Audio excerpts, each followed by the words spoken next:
Hello and welcome back to the Bird's Eye View podcast. We are here on Saturday, March 8th, as the Toronto Blue Jays continue to make their way through spring training. I'm your host, Zach Worden, joined as always by Jori Negin-Shecter. And Jori, how has your baseball itch been tickled by the games recently? It's been very nice to see some real life baseball not in person, but on the screen. It's very nice. The weather down there looks beautiful, and I'm very jealous. We got a nice big snowstorm in Toronto just yesterday, so that wasn't so much fun. But spring is around the corner. It's already March 8th, like you said. I mean, just a few days until spring, and after spring comes, after that, we've got regular season baseball. It's creeping ever so close.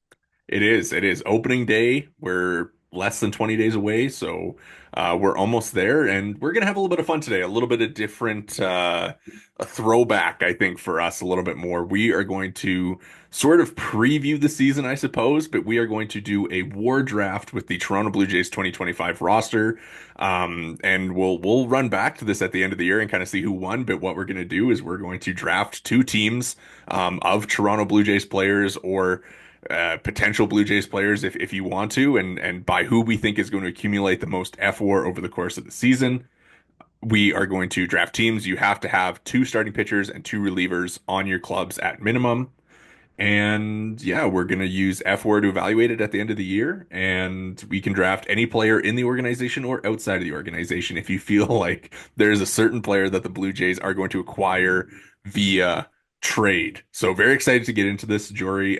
Before we do, though, couple news and notes I think we can catch up on quickly. Vladimir Guerrero Jr. comes out the other day and says that his ask was below $600 million. Very generous of him to not ask for $600 million. What did you think of those comments?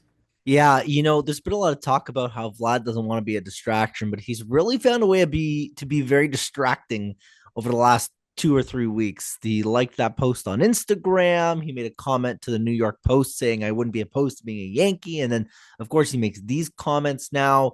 Vlad, you just need to stop talking. Just play this season out and see where things go, because for a guy that said he didn't want to be a distraction, didn't want this to be a distraction during the season, he sure is doing a lot of talking about the contract that he didn't sign.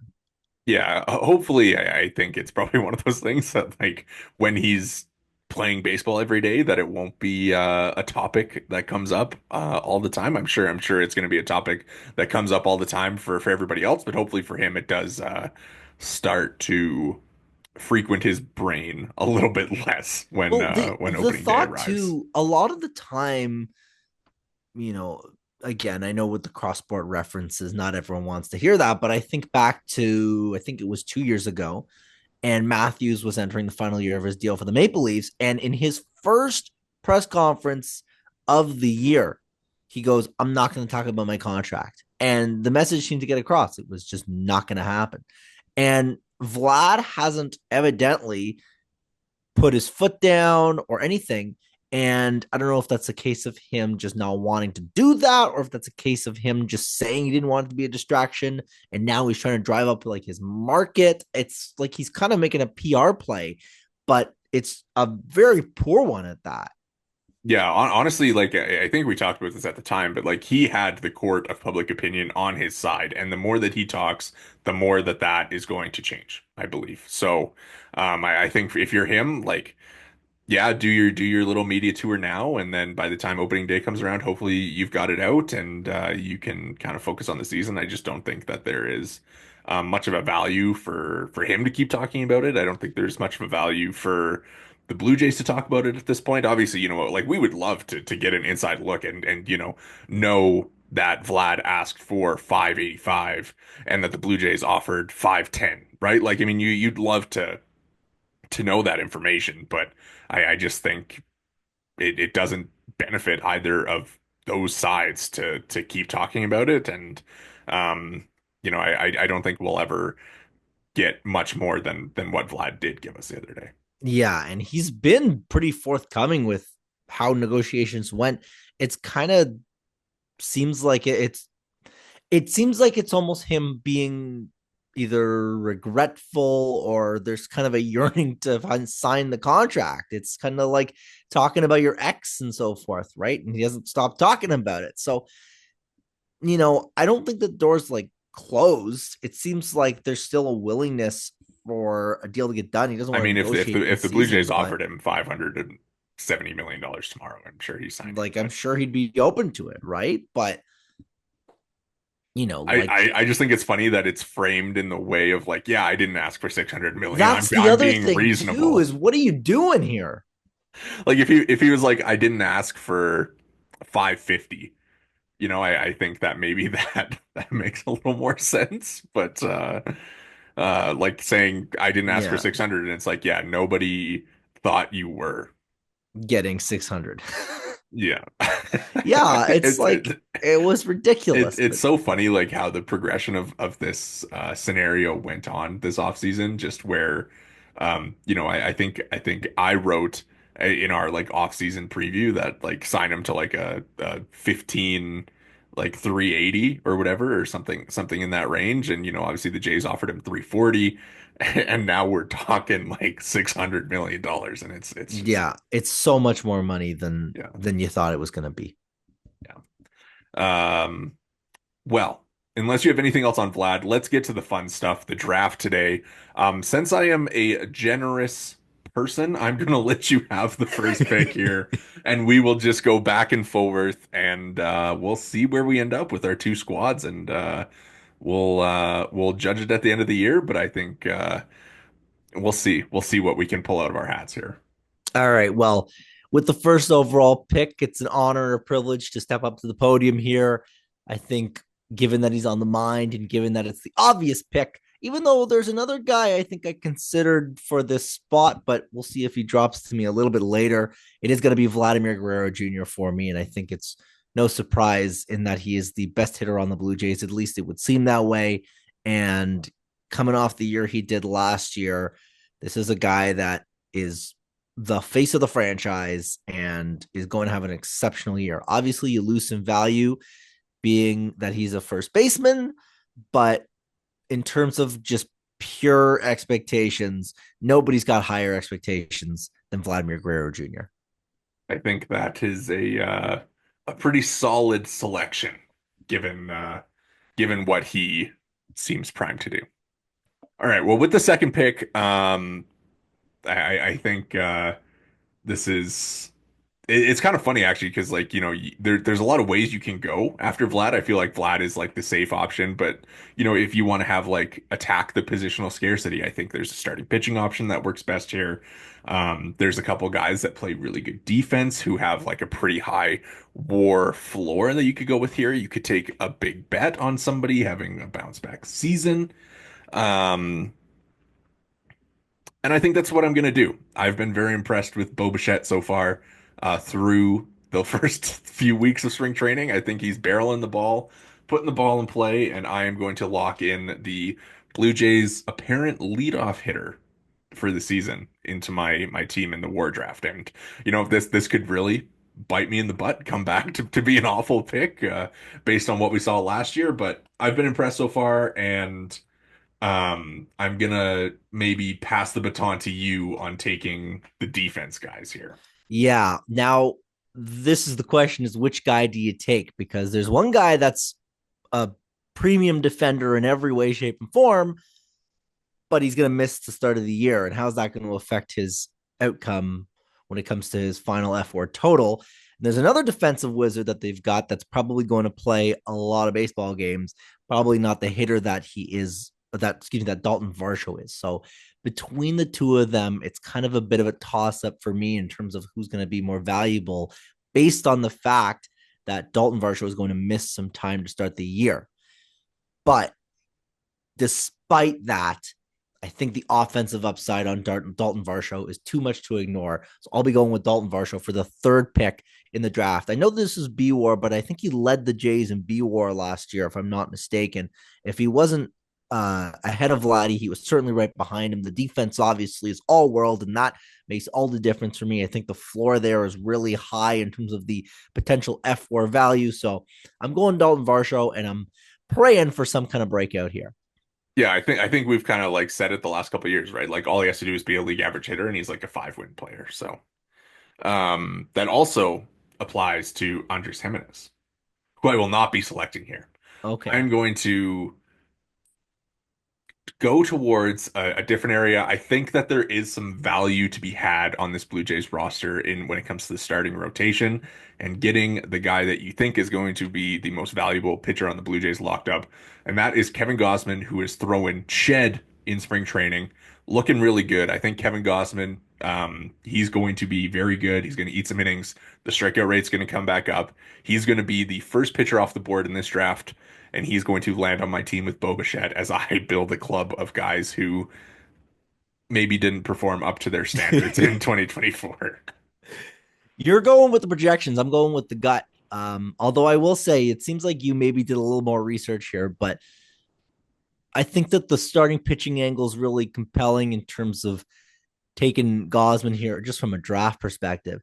And from a player perspective, this guy looks like he is healthy. It looks like he is back to being Kevin Gosman. Now, obviously, he had a really tough year last year. So, did that scare you off in any capacity? Is this just kind of you feel like he's the ace? You got to go with the ace?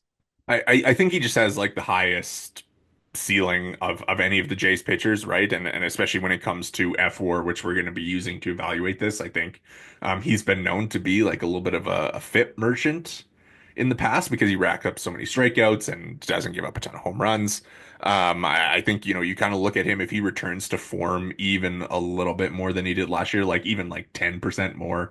I think he's a slam dunk to kind of lead their pitchers. And, even if you look back at his 2023, where he finished third in Cy Young voting, right? Like he had a 5-win season for the Blue Jays. So I think he's probably the guy where, looking at the rest of the rotation, I think getting him early is a value pick just because you know, there's a chance that you take two of the other starters and they don't accumulate as many wins as he does. Yeah, he's going to be presumably just such a staple for them, right? So, definitely some value in that pick. All right, with my next pick, there's a couple guys I'm kind of contemplating. You grab the pitcher off the board. Maybe I got to answer back with a pitcher. I'm kind of floating back and forth on what to do. But I think I'm going to go back to the hitters. And I know I mentioned him before, but it's not going to be Jimmy. It's not going to be Jimenez. Instead, I'm going to go elsewhere with positional versatility, even though positions aren't really a huge factor in this. And I'm going to go Alejandro Kirk. He's had a really good spring, and I know spring training stats don't matter, but I think that grabbing him that gives me 3 hitters now. You've only got one so far, mind you. You've only had 2 picks, but the the upside on Kirk, I just you can't as much as I want. You can't take me off of the guy. I think that defensively he brings a lot of value, and he's almost like a Varsho light, where if he's just a league average or slightly above league average bat, there's a lot of upside to be had because he is a top 5, top 10 defensive catcher in the game, and I just you can't tell me that Alejandro Kirk doesn't have another first half of 2022 was it in his bag. It just I will not give up on this kid. Yeah, and I mean you look at his 2024, right, where he kind of has the same thing going where he struggles offensively, but he still is around worth 3 wins, right? And um just based on what he does defensively, and I think your team's starting out with a little bit of a higher floor than mine is, for sure, with what your guys are going to provide defensively. Vladdy, obviously, he has a fairly high floor based on the way that he hits the ball. So I think I'm gonna have to add a little bit of that, and I'm gonna go with Andres Gimenez here. Betting on him to be an average offensive contributor, I'm still not like super convinced that he's gonna be like a 100 WRC plus guy. I think you look at his 2023 as maybe the more likely outcome for him, where he is an all-world defender, puts up a 96 WRC plus that season. I think that's probably around where you're going to get. His base running is excellent. You're going to get a ton of value there. He had a 3.8 fWAR season in 2023. Um, Even as a below average bat, I think you look at just kind of the speed. I think he's going to be able to run the bases freely. I think it was John Schneider said that he's going to hit ahead of Alejandro Kirk so that he's able to run a little bit instead of being, clogged down by somebody in front of him. Obviously the defense is excellent. He's going to be, the best infield defender in baseball, likely once again. And there's only upside, I think, for what he can reach, and the floor is probably like 2 wins at bare minimum based on what he does defensively. Of everyone that's been drafted so far, I think Jimenez might be the sleeper pick to lead the Jays in fWAR. I think, Varsho is another guy that's maybe a sleeper, but potentially missing a month or at least 2 to 3 weeks is going to hurt his potential outcomes. I think with Kirk, you're kind of betting on more hitting than Jimenez, but Jimenez is just such a better defender than basically anyone on the team other than maybe Varsho, but they're really in a similar category. So, I mean, for you, I love that pick. He was probably going to be my next guy. Yeah. So instead of him, I oh, mean, go ahead. I just yeah, like I mean, obviously, I have the projection systems pulled up, right? Like kind of leaning on that a little bit, and Zips has him as the Blue Jays WAR leader in 2025, but they also have him as a 108 WRC plus bat. Yeah, which who knows if that's what's in the cards for the guy. The 140 WRC plus might be the outlier season, but if there's somewhere in the middle to be met, then all of a sudden this Jimenez trade becomes beautiful and the Jimenez pick becomes beautiful. Okay, so I'm circling a couple guys. I'm thinking about a few. And I keep thinking about your Gosman pick and the positional scarcity because there's not much in the way of bona fide starters that you can bet on. And then, of course, you've got the reliever cap. Now, the issue, obviously, with taking a reliever is they're only going to max out at like 2 wins. But if you have to take two relievers, then you've got two spots dedicated out of our 10 rounds to those picks. So, with that in mind, I think it's probably a good time to jump on the Jays' big offseason acquisition and go out and grab Jeff Hoffman, the Blue Jays' new closer, or so it would seem. Obviously, saves do not account for fWAR totals, but this guy, I think, ranked second or third among relievers. I don't know if you could pull it up for me, but he ranked definitely among the top 5 relievers in fWAR last year and might have been number one, number two, number three. He was But seventh with two. he was seventh with two. Well, you know what? It wasn't that. It was, I can't remember what it was, but he was a top three. You know what? I think it was over the last 2 years. He was a top three guy. Last year was seventh. The year before was, again, equally as good. He's fifth over the last 2 years. So There you go. So I think to be able to grab Hoffman in this spot, it's probably a little high for his outcomes. Your response in the fourth round is probably gonna outproduce my fourth round pick, but my hope is that my eighth round pick is gonna outproduce whoever you take in the eighth round. yes, your first reliever selection is going to outproduce my first reliever selection. Then again, relievers Well, are not exactly known to be consistent. that is true, but I think if you're betting on one of the Blue Jays relievers to put up the most wins this year, it's going to be Jeff Hoffman. Now, So the other question is the shoulder issue. Have we heard anything about that?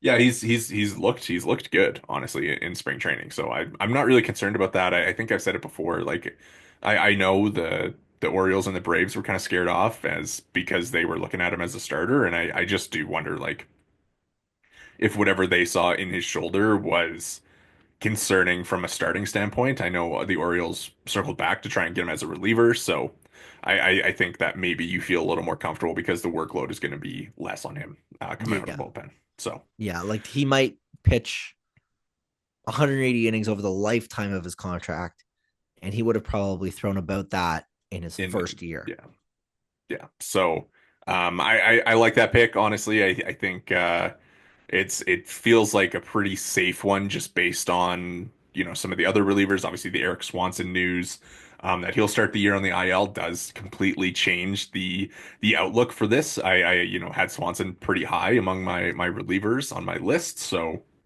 it does put a little bit of pressure on me, I think, to grab um a reliever that I think can get there with Hoffman, or at least be in a similar space. But I'm hoping that I'm not going to have to do that this round because I'm going to also stay on the Blue Jays offseason edition train, and I'm Ah, going I to was yeah, really hoping. I am going to go with Anthony Santander.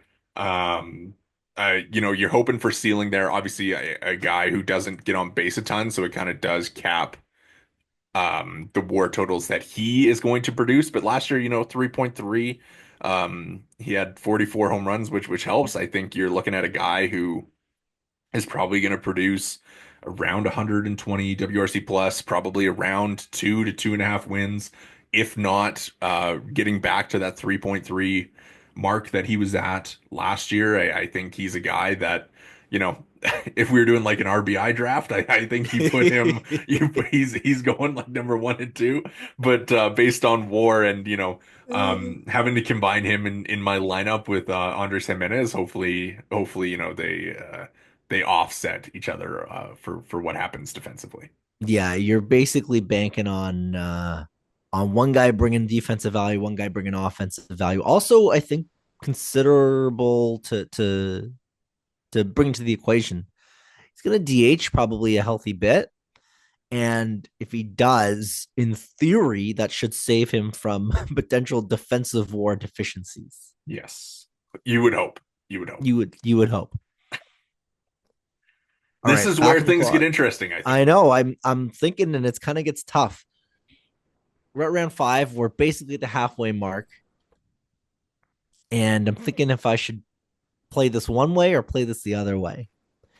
And I think I'm gonna kind of knife you here a little bit, Yeah, and yeah, I'm gonna grab Jimmy too, because you know what? If I can grab the two top relievers here, the fall off with no Swanson completely changes the complexion of this draft. I think. Like, I don't know who the third best reliever on the Jays is. And I think that your guess is probably as good as mine because now you're kind of just chucking darts.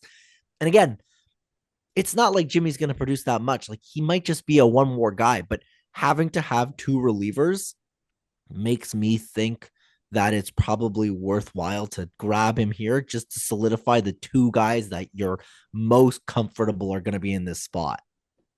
yeah. That I was hoping that you would maybe skip over that, but I guess if we're gonna play the game, we're gonna play the game. So here's where it gets interesting for me though, because I'm gonna go with the starter here. I think Oh, just to boy. get two out of the way. But you know what though, the four starters that are left, it's interesting because they're all probably around 2 win guys. I think if you're getting an ideal season out of Scherzer, if Bowden, you know, does continue to pitch well, Barrios and Bassett, we've kind of seen them be around that. And see, I'm trying not to galaxy brain it here, but do I want to shoot for a little bit of like what if factor here, or do I want to play it safe? I'm Oh, not helping it's you out, it's brother. This tough. is, you got It's to think. tough. You It's got to tough. think. You got to Here's where I'm think. at. Here's where I'm at. I'm gonna talk through this. Scherzer is obviously the fun pick, who you feel good about what he can do in a full workload. Is he going to work a full workload though? Like, is he only going to throw 120 innings, or is he going to be able to get up to like that 150 range? If you look at his 2023, where he had a 3.7 in 150 innings, he had 2.2 fWAR.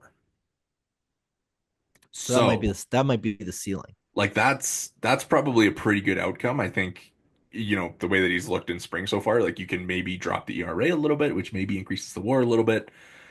You look at Barrios and Bassett, like I don't think that you're getting much more than two from either of them. But Bowden Francis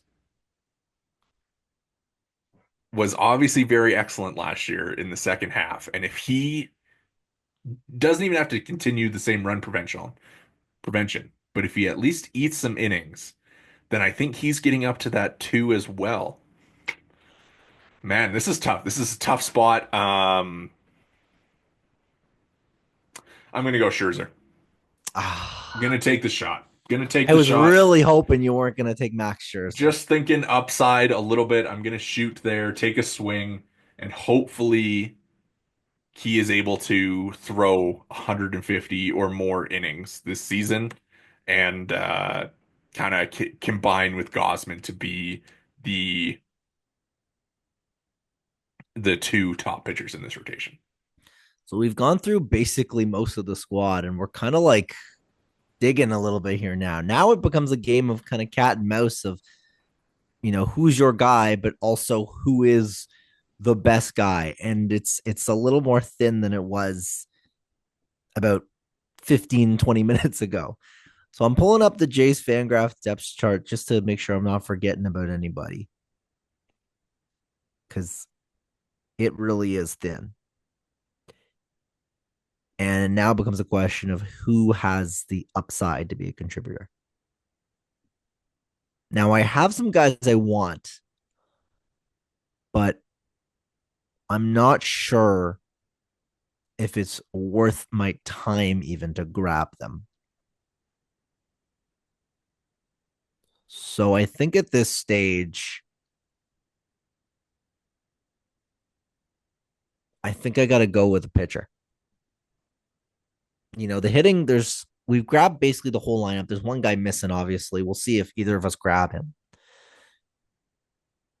And I basically have to make the same decision you did, where do I go with the upside play? Do I go with Bowden Francis and potentially what he could be?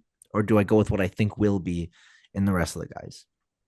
Now, fWAR doesn't value volume in the same way that bWAR does. But I think that if I'm going to bet on a guy to chew innings, it's going to be Jose Barrios. And I think that's my pick. I think that Barrios, I don't love him as a pitcher. And I also, I could have sat on my picks, right? You need a minimum of two. In theory, you could have grabbed a third and a fourth. You really could have put me in a bind here if you just grabbed the rest of the starting rotation. So I'd be remiss if I didn't at least grab Barrios because I think of that group, just based on the fact he just goes and goes and goes, I think that's why I feel most comfortable with him. I don't know if he's going to have a great season. I think that, the Barrios that they acquired is no longer in the picture, but he should throw at least 180 innings, maybe even 190 innings. And you just got to hope that he puts together a decent season. Yeah, I think you can pencil what is it? Like he's made 32 starts um in 4 straight years at this point. So you pencil him in for that. Obviously he's a workhorse. He's a guy who's found a way to get outs. To be honest, I actually had him a second on my starting pitching board and last minute audible to take Scherzer. So I like that pick for you. I think he gives you a nice floor as your starting pitcher. All right, here is where I'm not going to say take a huge swing because I don't think it's a swing, but I think it's adding some value to my lineup as a guy who might be able to put up some wins, produce based on his defense, based on what seems to be a pretty clear path to playing time, and that is Ernie Clement. Last year, he put up 2.2 wins, 94 WRC plus, hit 12 home runs, stole 12 bases. I think you look at, the base running, the defense, kind of the same thing as Jimenez. This is the way that this team is built, and adding him in, I think, hopefully he does, kind of stick with the third base job. Um, so it is a little bit of, I guess, a little bit of a risk that way because there is surely a playing time for certain players to take some at bats away from him. But what he's doing defensively, I think he kind of, if he plays the entire year at third base last year, I think he probably wins the Gold Glove. So looking at him, I think there's a certainty there. I think if Bo Bichette ends up being traded, then his playing time is locked in at shortstop, which of course will provide even, well, it might be Jimenez, but either way, his playing time becomes locked in. So I think that adds a little bit of floor to my team as a guy that is set to hopefully continue to build on what was a pretty solid year last year. This episode of the Bird's Eye View podcast is brought to you by BioSteel. Use code Bird's Eye View at checkout for 20% off your order at biosteel.ca. Again, that's code Bird's Eye View at checkout for 20% off your order. For all your high performance hydration needs, visit biosteel.ca. Thank you again to BioSteel for sponsoring today's episode. So we've picked all 9 presumptive starters, if I'm not mistaken, here in the lineup. And obviously that's considering Santander as a DH potentially. Or as We're a left missing fielder. uh we're missing a certain somebody. Well, it depends. Do you think George Springer is the starting right fielder for the Blue Jays, or do you think he's a platoon bat and Joey Loperfido's in the picture too? I And I'm think not he even is a sure if either of starter. those guys are very productive at that point, regardless. I'm not sure if those are the guys I want to go with. But it's kind of like, do you do Are you you mad that I'm grab them punting on and relievers? well, for you, your picks 9 and 10 are going to be relievers. So I've kind of just got to make your life as difficult as possible, I guess, right? So do I leave Springer and Loperfido for you? Do I believe in Joey Loperfido? Does Jonathan Clase come into the picture at any point here? Does Miles Straw come into the picture at any point here? He's still going to be added to the 40 man. Oh, it's kind of slim pickings. And you know what I haven't even mentioned that I think actually is going to be my pick? And I'm not even sure if this is the right pick, but I am going to take him just because I feel like he might get playing time somewhere. I mean, I don't even know if the org likes him. Do you think Davis Schneider is a good pick? I do have him on my list. That is all I'll it's say. oh, it's kind of like I mean, at this point, I think that you've got to take some shots on players. And for you, having used both of your reliever spots, I think you have to pick position players that you believe in that are going to be significant contributors. Because somebody's going to have to take at bats in left field and at DH, right? So kind of trying to pick the guys that are going to fill in those spots is where this does get tough. all right. Here's what I'm gonna do. This guy's not gonna start the year in the big leagues, but I'm gonna do the stupid thing. No, I'm gonna do the real stupid thing. no, Alan Roden yeah. is gonna be my guy. He is not gonna start the year in the big leagues, and he might even just not make it to the big league team this year. So this is an enormous swing. But if there's anyone, Ross Atkins called him out. He's having a big spring training. Sounds like he's on the Jays radar. Sounds like he's ready to go. I'm gonna grab Alan Roden. Yeah. I like it. I like it, man. I honestly I think he's probably their leadoff hitter by June or July. And he made that nice catch in the outfield the other day. I think this is a solid pick because there isn't anybody that's like a slam dunk um, you know, 2 to 3 win player at this point. There's guys ahead of him in the lineup, right? Like you're kind of banking on some guys falling off a cliff or not getting opportunities. But I feel like if I didn't grab Alan Roden here, I was thinking of grabbing him in like the 10th round. But I think I just, because of what's on the table, I think that you're probably going to get comparable production out of him. And, worst case scenario, maybe you grab him and he just doesn't play, but George Springer puts up a negative fWAR and all of a sudden you've done totally fine. Yes. Yes, it's a good pick. I like it. He was in my plans, we'll say that. Um, but I'm sorry for what I'm about to do because it's gonna put you in a box, I would say. I was worried you were going to do this. I'm gonna take Bowden Francis here. I was worried you were going to do that. I think, we talk about, guaranteed 2 win players. And you know what the thing is like I don't think that there's gonna be much of a difference in the WAR totals between Bowden Francis and Chris Bassett this year. I think there's maybe a little bit more potential for Bowden to get up to like maybe a 2.5 if everything really does click right. But I think it just does. Obviously it is going to leave you with Chris Bassett unless you're going to go ahead and take a shot on a Jake Bloss or an Alek Manoah type. But I think adding Bowden here, there's a little bit more certainty in what he's going to give my team than taking um, a George Springer or an Aurelvis Martinez would. Man, I really thought that you weren't going to be taking that guy. I really thought that Bowden Francis was going to. I was so prepared for Bowden Francis to just slip his way down the long board, and I was just going to grab him in the 10th round. And you were going to be like, "That was such a smart pick, Jory. Why didn't I take him?" And I already had two pitchers, but I could have used the third. And you know what? I just figured that I could just get away with it. You could really screw me here if you went with Chris Bassett. I could. Um, and I'm now that you've gone with three pitchers, I'm a little scared to not take Chris Bassett and let you really take advantage of me here.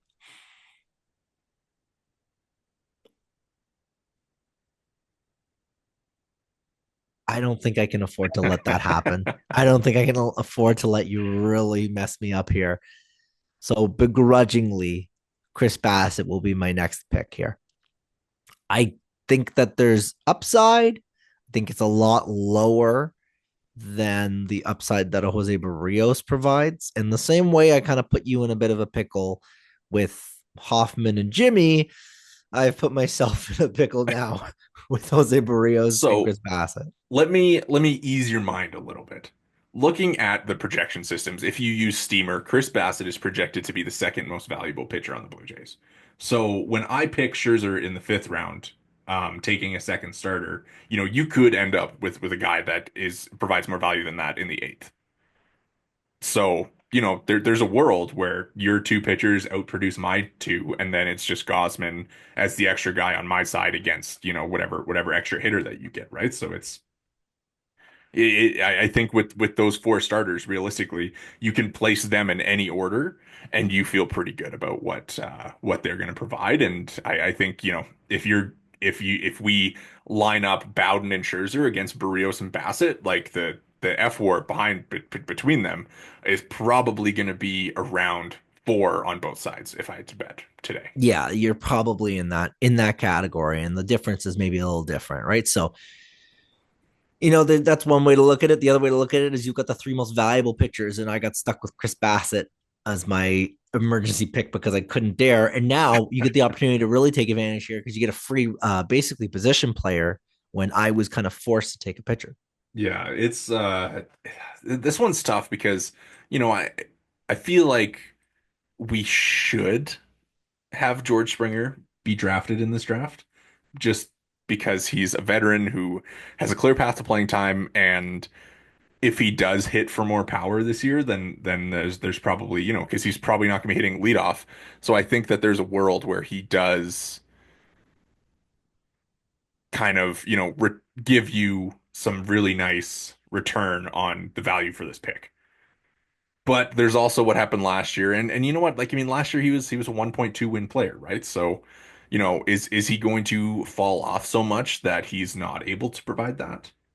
I honestly I don't think so. I think there's probably a pretty decent floor there, um, just based on he had a pretty decent barrel rate last year. Obviously, the hard hit and the max EV did fall off, so it's tough. It's tough, man. I don't know. Um, I'm gonna go Will Wagner. Oh, I was hoping he might slip by you. I was Yeah, hoping he might slip by you. This is an interesting pick because we both really like Will Wagner. Where's he playing this year? yeah, there's that's the thing, right? Like Springer is guaranteed playing time. You know, if you had to bet on who was going to get more at bats this year between the two, I think today sure or Springer would be the favorite. So But who's sniffing the 100 WRC plus between the two? Because yeah, I don't think it's Springer. I don't know. It's tough, and it's so funny like doing this. Like there's guys you like, right? Like I had originally planned to take a Relvis, but now at this point we're 8 rounds in, and we'll see how many rounds we end up going. But like there's not room to do that anymore. And a guy like Springer's probably he might completely fall out here, and we'll see. But it's tough when you get to this point, and there's just uncertainty around all of these players now. Yeah, if we were doing a war draft of the LA Dodgers, this would be a very different discussion. And in the ninth round, I'm going to take Freddie Teoscar Freeman. Hernandez. Well, Yeah. maybe not Freddie Freeman. Anyways, okay. Um, we just spent the last 3 rounds crapping on the guy, but I think it would probably be a little bit silly of me to not take the guy that's in the starting lineup right now, even if he is not the guy he once was. George Springer is probably not going to finish the year as the Blue Jays starting right fielder. I don't think that's a hot take, honestly. Like, it would be pretty astonishing if Joey Loperfido didn't leapfrog him, or if Alan Roden didn't leapfrog him, or if someone they acquire at the deadline when they sell off all their pieces leapfrog them. But given the information that I have now, George Springer is the guy that I'm going to be taking. Yeah, and I think we just kind of hit on it. Like there's some playing time there. I think him sliding down in the lineup does allow him to chase a little bit more power instead of, trying to just be like that on base leadoff guy. So, you're hoping that he recaptures. I think it was like that June run last year where he hit just a ton of home runs in a short stretch. So we shall see. We shall So see. you're in a spot here. We're going 10 rounds, and you have notably We'll not taken Yes, we'll say any that you have to relievers. have your requirements settled by the end of the 10th round, which means that I'm going to have to go back-to-back relievers here. So who do you like in the Blue Jays bullpen? Because if it's not Jimmy and if it's not Hoffman, you're just gonna have to kind of toss darts. Does Zach Pop call your name? Does Tommy Nance call Uh, your name? they do not. This Eric Swanson news throws a wrench into this plan because I think he was the easy third place pick here. Um, Had you planned to punt on relievers regardless? no, I hadn't, but when you went Jimmy there, I felt like, well, I just have to because, you know, Swanson starting the year on the IL is obviously not good news. And you look at what fWAR as a stat is, and you kind of got to play it strategically, right? Like Chad Green last year was solid, right? Like he had a sub 3.3 ERA, and he ends up with zero fWAR. Genesis Cabrera, he throws 62 innings with a 3.6, and he ends up with negative 0.5 fWAR. So, if we were doing a B-word draft, I think Chad Green would be a fairly easy option here. But you have to take into consideration the strikeouts. And now here's something that we did not discuss before the draft that we are going to have a live debate over. Yariel Rodriguez, Reliever or reliever? starter? Does he fit as a reliever? Or does he not count towards the reliever designation? Here's what I'll say. I don't have the numbers in front of me. Did he pitch last year for the Blue Jays as a reliever at any point? He did not. He did not. 21 games, 21 starts. Does he count as a reliever or a starter? I like he's going to be a reliever. He is going to be a reliever. So what do we think? I'm going to let you make the Or call. or it is a possibility, not a distinct one, but a possibility that they keep him stretched out and send him to AAA. So that is also a possibility. It's an That unlikely is. one, but That is. that's a potentially dangerous proposition for you. So I'll let you take him as a swing man. So you can so take him. so does And he if he fill one becomes of a, my two reliever spots? if he can fill one of your reliever spots, and if he becomes a reliever converted into a starter, it still remains All kosher. right. I'm gonna take Yariel then. Feels a little cheap. Um, but you know what? I think as far as like reliever upside, and if he does end up starting the year in the bullpen, like that's a guy who's got some swing and miss. That's a guy who can strike out some hitters, and a guy that, I think in a shortened role could be pretty effective. And if when we look back on this draft at the end of the year, I think if he does end up just kind of being a reliever, we're going to be like, well, that maybe wasn't very fair that I got to grab him like this. But hey, you know what? War is war, right? And where's the hold on. I'm throwing a flag in protest. yeah. If the difference at the end of the year comes down to what Yariel did, I will concede a tie. Okay, we'll see. We'll see what happens. So a couple options here. I obviously can go with the obvious pick of Joey Loperfido and round out my team and just be done with it. I could go with a Chad Green and I could really put you in a bind on the reliever front. Or something I'm kind of thinking about, but I'm not sure if it's the smartest thing, would be to try to pick someone the Jays are going to trade for. Yes, this is the one thing that I was really trying to think of is like who could they trade for? Like who is a fit? And I honestly couldn't find one. Like, do you think the Eric Swanson injury forces them to sign like a David Robertson? I mean, the other thing too is that you could also be thinking, well, maybe Swanson's hurt and maybe he produces a negative fWAR. And all of a sudden, even if you have a blank spot in there, that's still better than the alternative. True. And that's not a likely scenario, but it's a distinct possibility.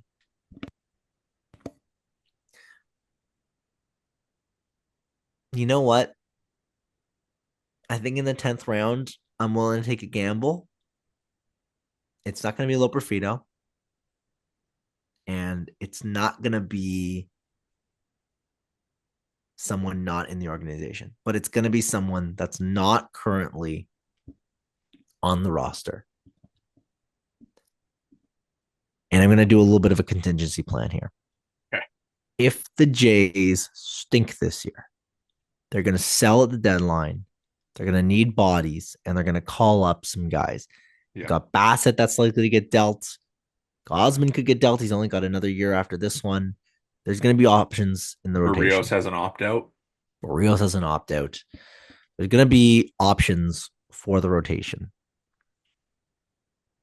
If this guy is throwing 96 in spring and it wasn't just a radar gun error, Jake Bloss is going to be a factor in the Jays rotation. All I right. will take Jake Bloss with my 10th and final pick. I'm going with the All third right. pitcher. Could have gone Loperfido, another guy that Jays acquired in the Yusei Kikuchi deal, and probably the safer pick of the pair. But I think that Bloss has a chance if he is added velo, if he is in the J system and has some success, he has a shot at being a competent, effective, relevant starting pitcher for this team. I could have gone with Alek Manoah too, because I think Alek Yeah. Manoah is another guy that would have made a lot of sense. I have him on Could my start list the as well. year.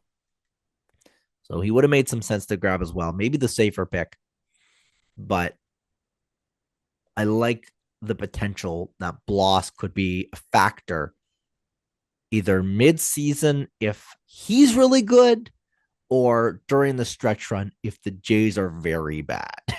I like it. I think in your scenario where the Jays are bad, he definitely is a guy that's going to see some major league time. So I think you mentioned Bassett probably gets traded if they're bad. Scherzer definitely gets traded if they're bad. Gossman, we've seen the prices for starting pitching. Like it'd be tough to not acknowledge what that would be, especially with some other players who might be headed out the door if they're bad. So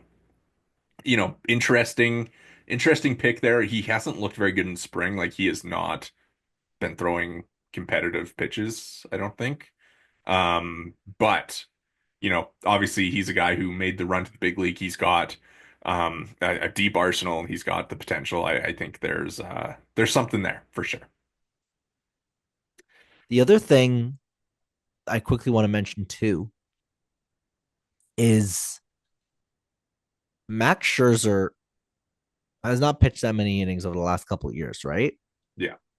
he gets hurt, Yeah. Bloss is the guy, right? I mean, It maybe might be Clough is ahead of Ariel, him, but maybe Ariel, but I mean, if they're gonna make Ariel a reliever, I mean, it's going to be tough for him to bounce back and forth. He might end up in like a Trevor Richards spot where he's Yeah, only going like 2, 3 innings, right? Like yeah, maybe it's not him. There's a couple guys that are possibilities. yeah, for sure. I think Bloss is a good pick. He'll be interesting to kind of see what transpires with him this year. So your final pick, it's got to be a reliever. All right, I'm going to propose And this to you before we do wrap after this pick, but one more round, plant your flag guy after this. That's kind of like a minor league must. okay, okay, I could do that. I could dig that. Okay. So for my last reliever pick here, I'm going to go with Brendan Little, the Wow, not number even taking one. Swanson, eh? Like again, I think Swanson starting the year on the IL does scare me based on what happened last year with him having the injury. Obviously, there's personal stuff going on there too. Um, I just think Little is going to throw a ton of innings this year as like the number one lefty in their bullpen, without a threat, really. Like obviously Yarbrough they brought in, Sandlin is going to throw a ton of innings against lefties, but I just think Little is going to have a chance to really take that role and run with it as a guy who gets a bunch of outs, who throws a bunch of innings. Using the projection system, he is fourth among Blue Jays relievers in projected fWAR, and of course that projection is 0.2. But I think for a guy who has the big league experience now and seems to have a certain spot secure, I think this is a pretty fair bet as my second reliever. That makes sense. Another thing I think also that makes this kind of compelling is like last year he was really good, right? Like I mean, just like he's gonna be in the picture here. Like there's the thing with the relievers is that like after the first couple guys, there's guys that are gonna shuffle up and down and up and down, right? Yeah. Like the one guy that might actually be safe from that is Little because he's a lefty, right? Like that's another factor is that he might just not end up in AAA this year because of the fact that you got to have a lefty somewhere in the picture. Yeah. Yeah. It'll be interesting. Like, I mean, I think he's probably this year's Genesis Cabrera, but I think he has a little bit more upside to provide value from an fWAR perspective. Yeah, and like Cabrera didn't go anywhere, right? Like obviously gets DFA'd at the end of the year, Yeah. right? But he was or non-tendered, whatever it was. But Yeah. he's not a guy that's like he didn't go anywhere, and so you got to figure it's the same thing with Little, right? You could be a lefty throwing slop, and you're still going to be in the picture. Yeah. And he's just, gets a ton of ground balls. So hopefully he'll do that for my team this year. All right, so for this wild card round, Laughed wild card is a good way to put it. I think here is probably, a point where we've reached that the I'd say the only guys who are like certainties on the roster that we haven't picked are like well, Swanson, I was gonna Sandlin, and say, Green. do you want to make this like a non-40-man roster pick? I'm down for that. Let's That's say that. Let's say they can't be. So very that that's that just tough. that means that Barger can't be there. Arelvis That can't, means that Lucas Arelvis can't, can't. Yep, Leo it's a lot of can't, yeah. So it's got to be a non-40-man pick. Um, now I could do something a little sneaky here, and I Miles could grab Straw. like I was gonna say, like you could really, you grab like Christian Betancourt, grab like Miles Straw is not on the 40. no, not on the 40. But no, I'm not gonna do that. I'm not gonna be that ridiculous. Um, I already have one non-40 guy in Alan Roden too, which is pretty funny. Um, but I'll say my wild card pick because Alan Roden is a different non-40 guy. Like this is a guy that's knocking on the door. It's not really Yeah. like that. I've been a big RJ Shrek guy for a while, but I think he's just too far from the big leagues, and there's too many bodies in front of him for him to be making a big league appearance this year. Um, I feel like your guy is going to be Mason Fluharty, but he might be a 40-man guy. He is not a 40-man guy, So, I mean, but he's a reliever he's a who's not going reliever. to start So, the year in the big leagues. yeah, which makes it very difficult for him to accumulate. Do you want the pick in the wild card round? Because I feel like I've had all the first picks here. It feels a little unfair for us to Go ahead. for me to It's give it it's to you all too. yours. This is me making up for Yariel. Of all the guys that aren't on the 40 man that feel like they've got a shot, Josh Kasevich is a Yeah. guy I think that I like. I think that the positional versatility, I think the fact he's a middle infielder, I think, if Bo gets hurt, he's right there. He's one of the guys that are going to get an early call up. And obviously, there's a lot of 40-man guys ahead of him that are going to probably be in the picture ahead of him. But I think that Kasevich is probably my guy in that spot. Just again, based on the ability he's shown. And the Jays have also done this a couple times. Barger a couple years back. Was it last year or 2 years ago? It was, you had Kevin Smith a couple years ago. The Jays seem to produce these types of guys. Obviously, things did not go well with Kevin Smith. Things have not gone well with Addison Barger, to be fair. But these guys get big league ABs. So I'll say that Josh Kasevich is my guy. I like it. I like it. And he's kind of in the mold of like if the Blue Jays are bad, like he's probably a big leaguer, right? He I kind think that of he's probably the Bo Bichette replacement if it's not Andres Jimenez, obviously. yeah.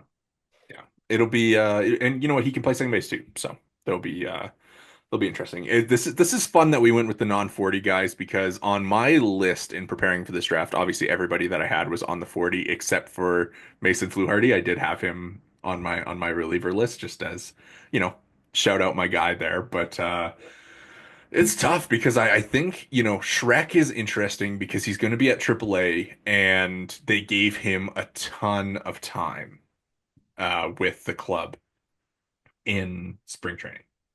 He got a ton of at bats early and was reassigned to big league or minor league camp the other day. So he got eyeballs on him. He didn't hit very well, but as a guy who, he's kind of got like the green up arrow coming into the year, um, he's interesting. The problem is I just don't see the spot for him this year, right? Like you mentioned, Rodin's ahead of him, Springer, Varsho, Miles Straw, Loper Fido, Barger.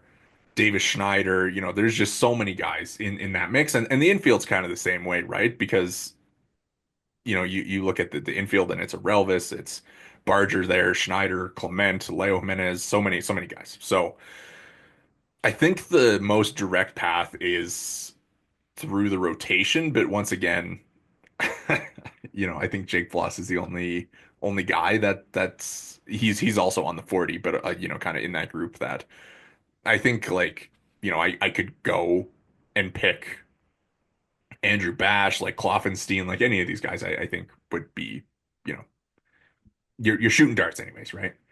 Ryan Yarborough's not on the 40 man. I'm not going to take him though.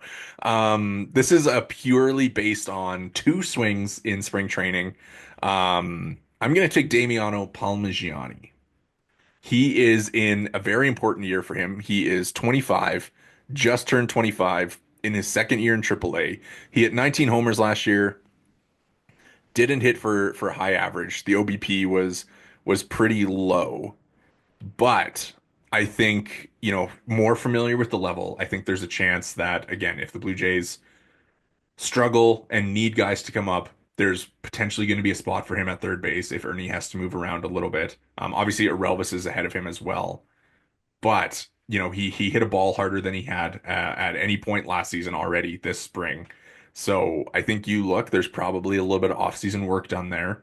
And, it's kind of do or die season, I would say, for him as a 25-year-old in his second year in AAA. Like he's gonna have to do it this year.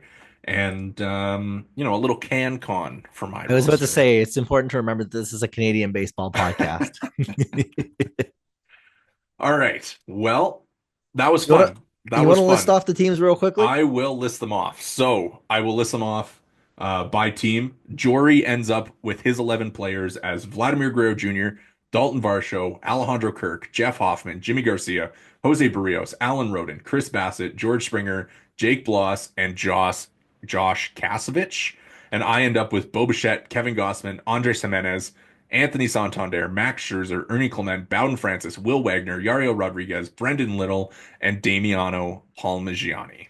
That's two teams that are pretty close. Like I think obviously at the top having Vlad and Varsho, but Yeah. you get to the end of that and you're talking about, George Springer and Jake Bloss versus Yaro Rodriguez and Will Wagner in the mix. It's a bit of a different picture here. So I like that we ended up playing the game a little bit of strategy being yeah, mixed yeah. in there. You end up with the two relievers early. I end up with the three starters. I'm glad that it ended up that way instead of like just, I think By the it could have Bucks. been There was some could have chess. been There was some chess it match could stuff have been going pretty on. easy to just be like boom, boom, boom, boom. Here's who's projected to have the most. But I think that we employed a couple different strategies, and that was fun. Yeah, we'll see. We'll see. Anyways, well, I mean, listen, listeners on Twitter, on YouTube, in the comments, wherever you find this podcast, let us know whose team you like more, because this will be a fun little exercise. We'll check in across the season. We'll put a poll up on Twitter, see whose team people liked better. All right. Well, before we get out of here, you got any thoughts on your team, on my team, on just generally the Blue Jays, before we run? You're going down, bud. It's over for you. Get ready. You will not be sleeping at night. You're cooked, boss. You're Kevin cooked. Kevin Gossman is going to single-handedly win me this. I Is hope my not. I hot hope take. not. I hope not. All right. Well, that is going to do it for us here today at the Bird's Eye View Podcast. Make sure to hit the subscribe and like buttons if you're watching on YouTube. You can find us there at the Bird's Eye View Podcast. If you're listening along on the podcast provider of your choice, make sure to drop a follow and review. You can follow us all on Twitter. I'm at Worden_Zach. Jori is at Jori Negin-Shecter. And the pod is at BEV_pod. Thank you so much for listening.